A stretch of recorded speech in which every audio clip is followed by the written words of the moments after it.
সম্মানিত দর্শকবৃন্দ, আমরা আবারও চলে আসলাম আমাদের এই পিকনিকের মধ্যে। আপনারা দেখতে পাইতেছেন যে আজকে আমাদের যে আদি যুগের যে কোনো এক সময় আপনার যখন থাল ছিল না, তখন কিন্তু মানুষ খাবার বরগও খাইছে। আমরা আজকে এই খাবার কিন্তু বরগই খাবো। আমাদের সেই বরগ কাটছেন সম্মানিত একজন আর্মি ডে 10-এর গর্বিত সদস্য।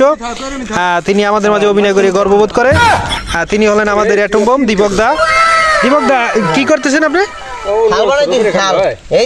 হ্যাঁ, এই ধরেন তেহারি, খিচুড়ি, ভাত, ডাল সবই খাইতে পারবেন, একটু পড়বে না, নিতে হবে, ঠিক আছে?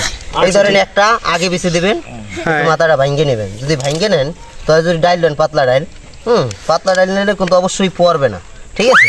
এই জন্য আপনার আগেই দুই সাইড টেবিল ভাঙতে হবে। তারপর এইগুলো গম লাগবে বয়লে, এই যে দুইটা হয়ে গেল, ঠিক আছে? এইটা ভাঙলাম, ভাঙার পর এইটার মধ্যে দিলাম, দিলে এই যে দিছি, দেখেন দুই সাইডে কিন্তু উঁচু হয়ে গেছে, কিন্তু মাঝখানটা ঠালা রয়েছে। যদি যত কেউ ডাল ডোল কিছুই দেয়, যত কিছুই লন, কিন্তু পড়ার সম্ভাবনা নাই, ঠিক আছে? এটা কিন্তু মাঝখানে ঠালা, এইবার করেই নেবেন, তাহলে অবশ্যই আর পড়বে না, ঠিক আছে? আর এই দুইটা আর ভাঁজ করার মানে হইলে দুই সাইড জায়গা থাকবে। যদি কেউ ডাল দেয়, ডালটা মাঝখানে থাকবে। আচ্ছা যাক, সুন্দর কথা। আমার জেরা জানি কি করবে, জেরা কি কইবেন? বিরিয়ানিতে দাদু ডাইলও আছে বিরিয়ানির মধ্যে ডাল দেয় না, যে শখ লয় ডাল দেবে সে দিয়ে নিতে পারে। না আর্মি ডে 10-এ তো আজকে বিরিয়ানি আয়োজন না। বাবুর্চি অনেক কথা বলেন না কেন? বাবুর্চির ইজ্জত মারে কেন? ডাইল হবে কিভাবে? আপনি কি আয়োজন করছেন বাবুর্চি? আপনি এক্সকিউজ মি বসতে হবে প্লিজ। জি সম্মানীয় দর্শক, জি আপনাদের মাঝে একটু কথা বলতে চাই আমি। অবশ্যই। আমার পরিচয়, আমি এই পিকনিকের একজন বাবুর্চি। আচ্ছা আচ্ছা, এটি আপনাদের মাঝে সবচেয়ে বড় পরিচয়।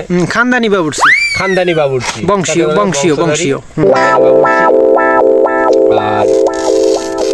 আর তার চেয়ে বড় কথা হয়েছে যে আমি আর্মি ডে 10-এর একজন সদস্য। আচ্ছা যাই হোক, হ্যাঁ। আমাদের এ জায়গায় আজকে ভাই আছে, চাচা আছে, সবাই নিয়ে মিলামিশা একটা পিকনিকের আমরা আয়োজন করছি। আচ্ছা, নাটকের আয়োজন করছি।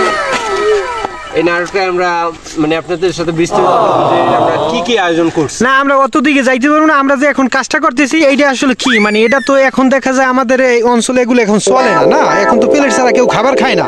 তা আমরা যে খাবারটা বড় করে খাবো, এটা আমাদের কি অনুভূতিটা, মানে আসলে আমরা কিভাবে প্রকাশ করতে পারতেছি? আমরা এ বিষয়ে যদি বলি তাহলে আমরা প্লেটও খাইতে পারতাম, আমরা কোনো সেটা করি নাই। না, আমরা সবাই এক জায়গায় আছি। আমরা আগের কালের যে যুগটা ধরে রাখতে চাইছি।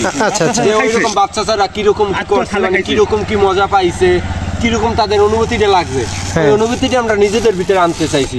কেন আমরা দেখেন অনেক সময় আমরা চিন্তা করে দেখেন যে আগের কিছুই নাই, আর আগের অনেক কিছুই মনে করেন চেঞ্জ হয়ে গেছে।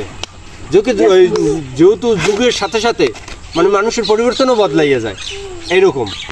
তাহলে আর বিস্তারিত সবই তো আপনাদের কাছে বলছি। আর আবার নাকি খাওয়ার সময়, যে সময় আমরা খাবো সবাই একসাথে বৈশা খাবো, আনন্দ ফুর্তি করবো, আবারও আসবো। আসসালামু আলাইকুম।